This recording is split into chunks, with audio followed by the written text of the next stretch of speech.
Hello guys, in this video I will show you how to add videos to your InShot project. But first of all, I just want to mention, please don't forget to subscribe to my channel for a chance to win a new iPhone 13. So let's jump into it. First, open the InShot app, and then you will have to go to the video, because now we are going to edit videos.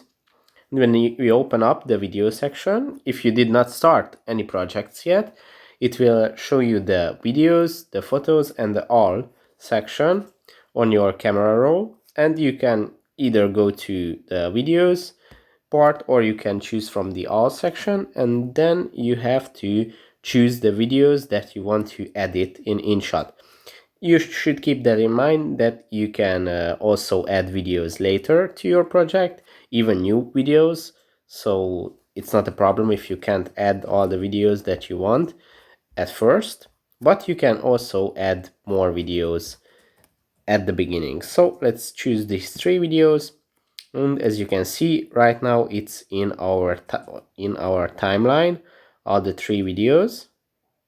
And if we want to add more videos, we just have to tap on the plus icon here, then go to videos and photos, and it will open up again the page and we can add more videos again.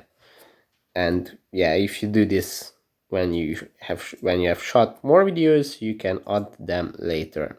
Now if you want to change the order of your videos, you will have to tap on one of them and tap and have a long press, and then it will open up this section, and here you can change them around. You can move them around and change the order of the videos. So that's it for this video. I hope it was helpful for you. If it was, please consider subscribing, because that would be really helpful for me, and see you in the next one. Bye bye.